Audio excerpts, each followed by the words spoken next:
into the Land of Dawn to witness the conclusion, potentially, of this series. So, yeah, let's just jump to the Land of Dawn.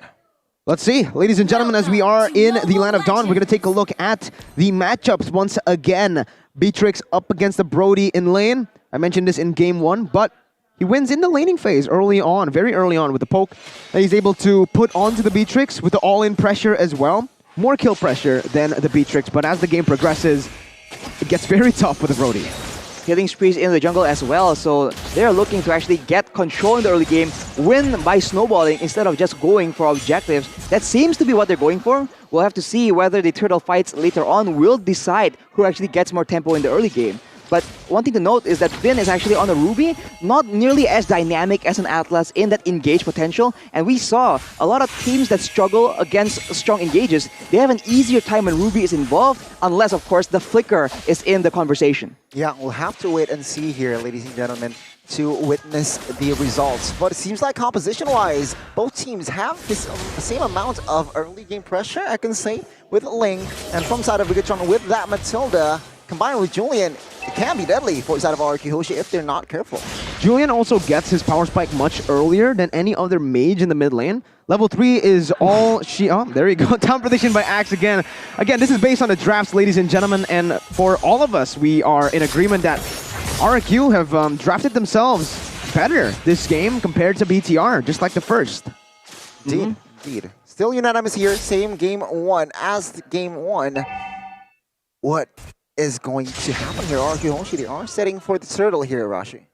Right now, RRQ HOSHI in the early game have a lot more crowd control. So if BIGETRON wants to go aggressive, the Ruby can be a huge problem, especially because with the Valentina in the mid lane, not exactly a pushover in terms of early game damage, but falling Star Moon onto 2 people. Well, Marino and Chorizo here. Chorizo with that passive regeneration, but on the backside, Bax will not be able to survive with 1 HP. First blood by Samsung will fall to the hands of Albert. Take a look at this. Another engage. Marino as well as Chorizo is going to take the heat. But with that guiding wind, Marino escapes as R7 is still holding on towards that turtle. RRQ HOSHI will leave it.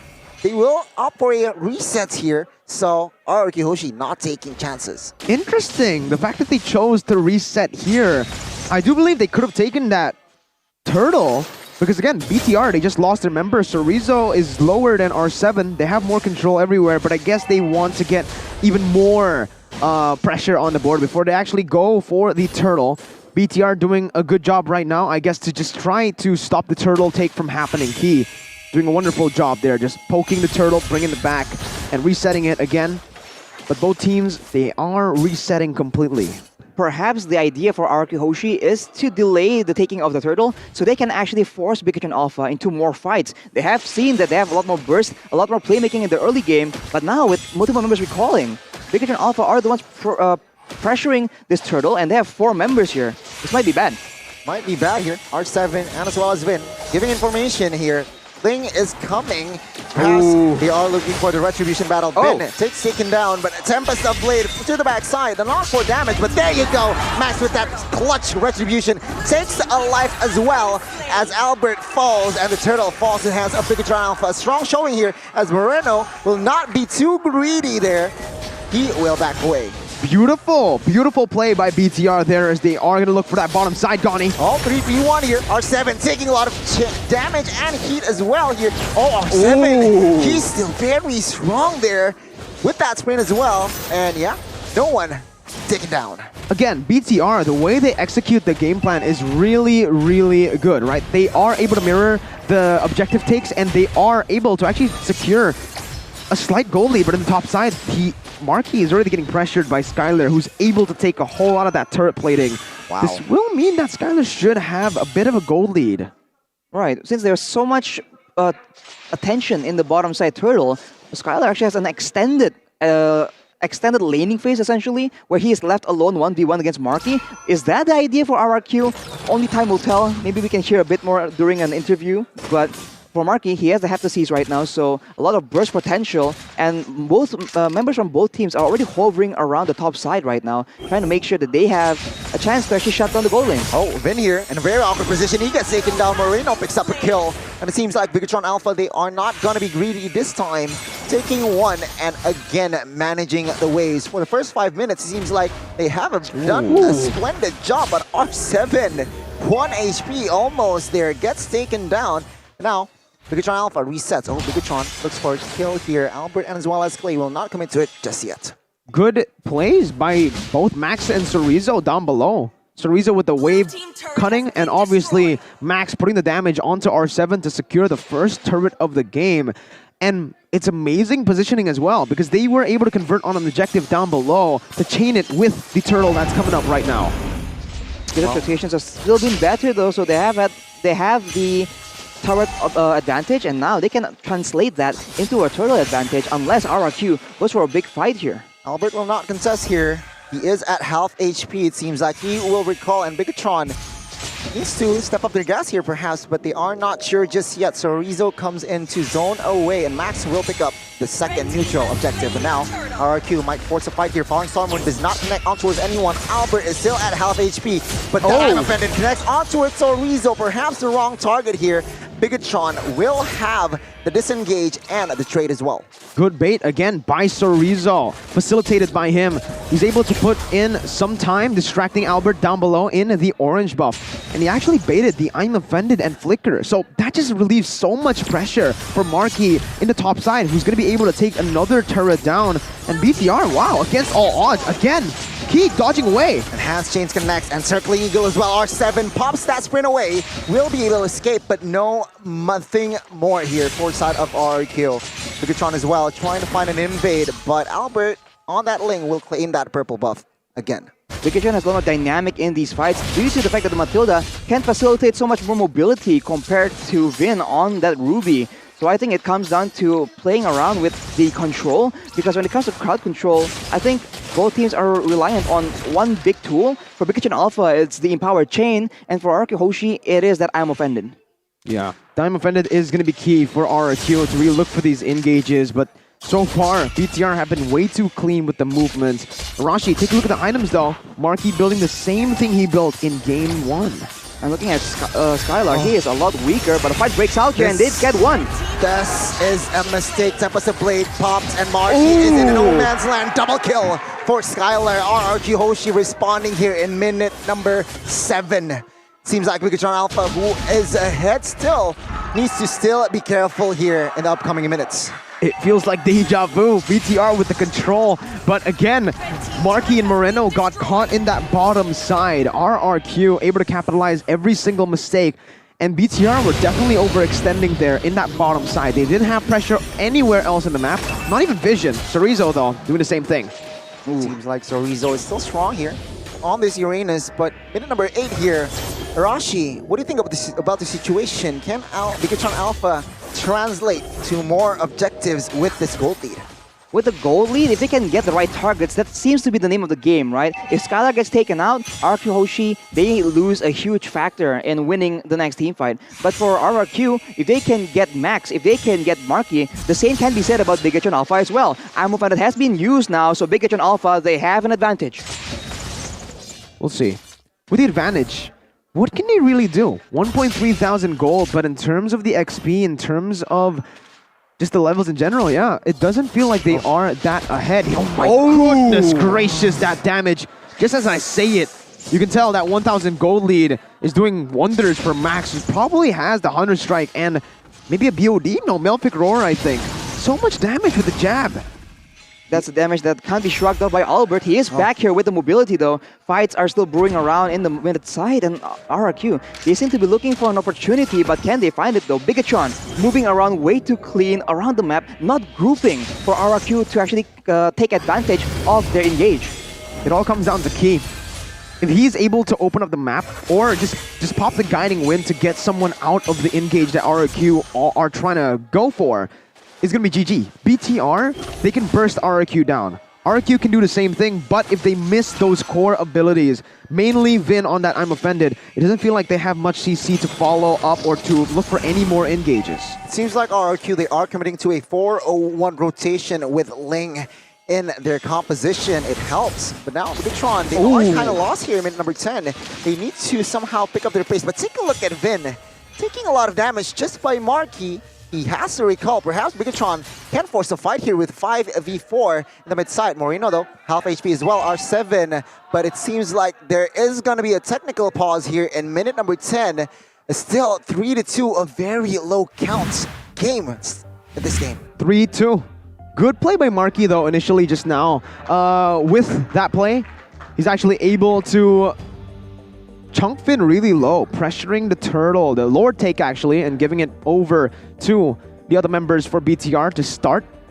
But right now, it's still a 1-4-1. But ladies and gentlemen, unfortunately, we are here in, we do have a pause currently because there is a power outage. Wow, That's why really? you saw there was darkness for a bit there, but stay calm. To put context right here in Jakarta here, it's raining. It's pouring. But yeah, maybe that has an effect on the power situation as well.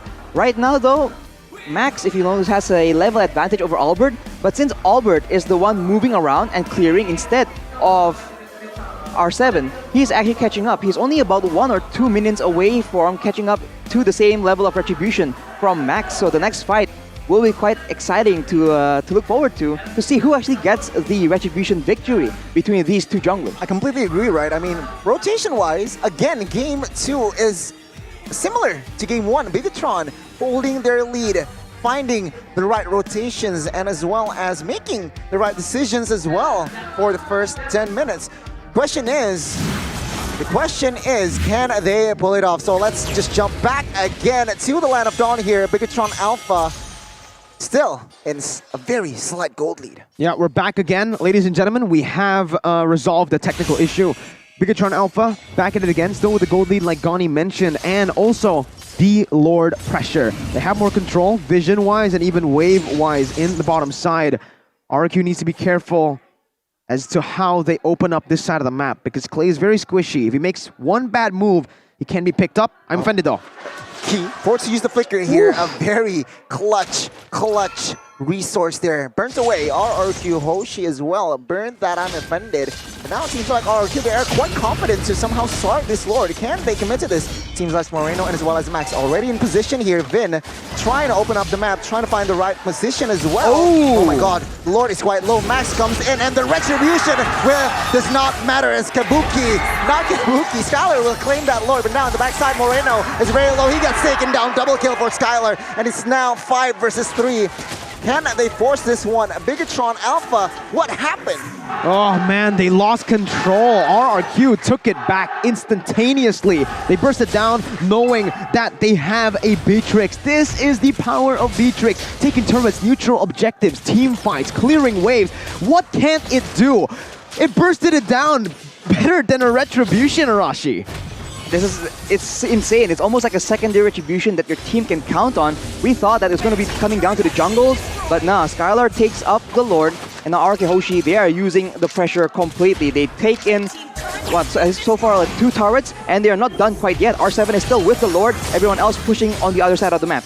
This is the domino effect that RRQ needs, and now Polysarmer connects on towards to Moreno, and Marky is going to be able to escape with that guiding wind there provided by K. But with this Lord at half HP, BIGETRON, they are still on the defense. RRQ Hoshi looking for the mid-side turret here. They will definitely get it as BIGETRON's composition, they are quite low on... They have 0 low high ground here. Yeah, in terms of that high ground, that's why I thought they were going for the Sicilian pick. With this kind of composition, who's there to really clear the waves up? I guess you still do damage with this, but they're forcing an engage with Chorizo flanking. Circling Eagle on towards Clay here. Is this the right target? But take a look at Skylar. He gets one before he gets taken down. Moreno is next, and now Albert looks for a fight. Moreno down, and now Albert finds Marky. He gets taken down. 3 bodies for side of BIGETRON Alpha. Chorizo will not be able to find a kill on towards Albert. He gets away. And now on the backside, Key and Chorizo is the recipient of that Falling Star Moon here. No follow-up damage just yet. as R7 will try to find a base sword perhaps, but no minions. It is going to be a 2-4-3. Oh man, both of the XP laners, they can't die. They're both pressuring their roamers right now, and it's a stalemate. Both of them are just walk. Okay, Soriza R7 just staring each other down in the mid lane. As in terms of the trade, I do think BTR comes out on top because they are able to find a somewhat equal trade with RRQ leading.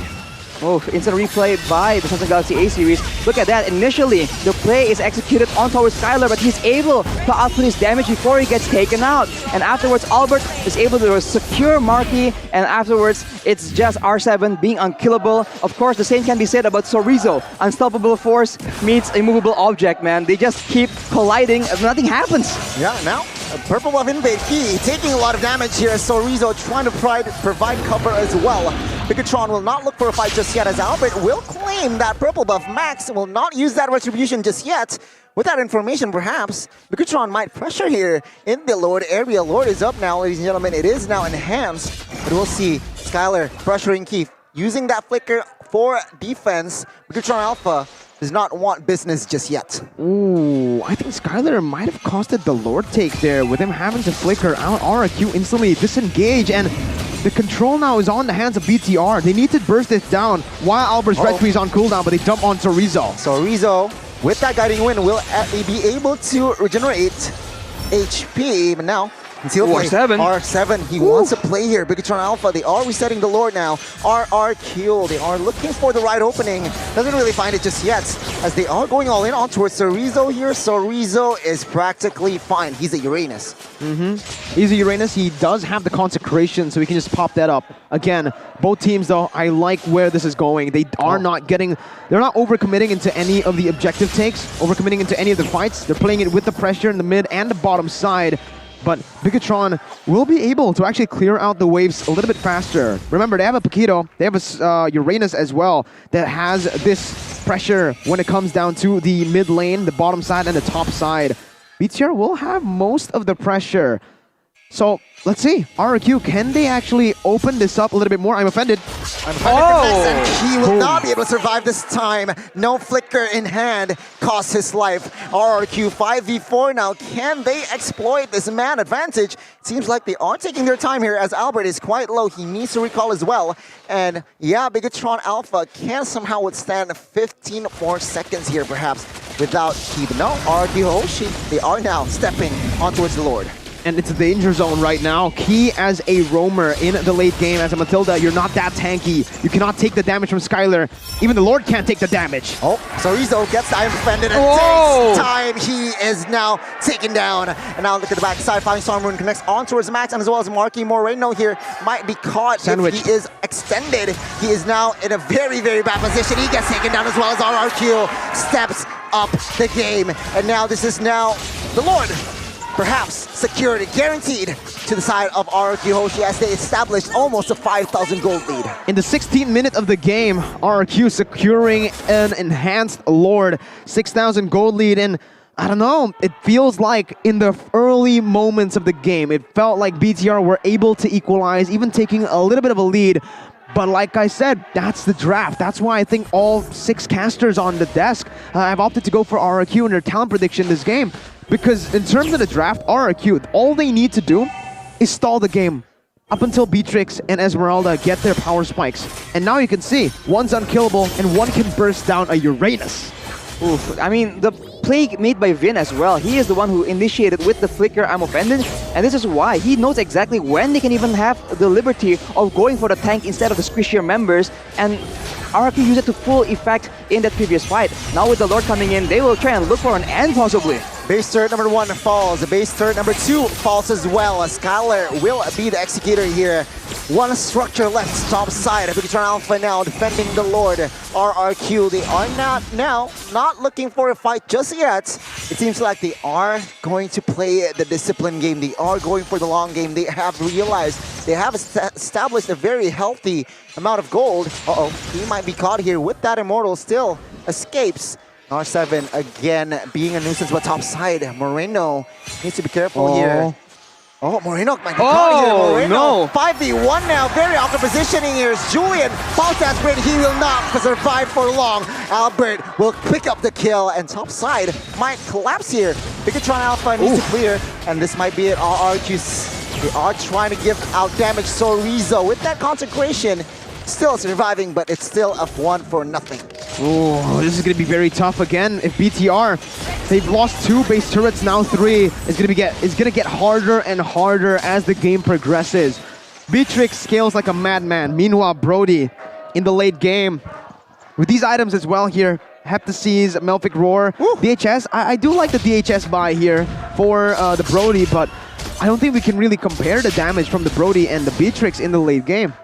As far as burst is concerned, as far as the range is concerned, Skylar has marquee bait in all facets of the gold lane. So now BIGETRON Alpha, their options are dwindling further and further. They can't have an easy engage. They don't have a reliable source of DPS. They need to rely on landing something amazing on Moreno as well as Max. If Moreno and Max get a good combo and take Skylar out, there is potential here, but you know, it's easier said than done when he has a win of nature and he's playing all the way in the back. Oh, Key here might be caught. Immortal Pops here. 5-man eyes on him, and Mega Kill will be secured. One thing that is quite significant as well is Max finding play, but not for long. Skylar with that just obliterated Max away. 2 members down, and what I was about to say is the 3 dominance ice for side of BIGETRON Alpha.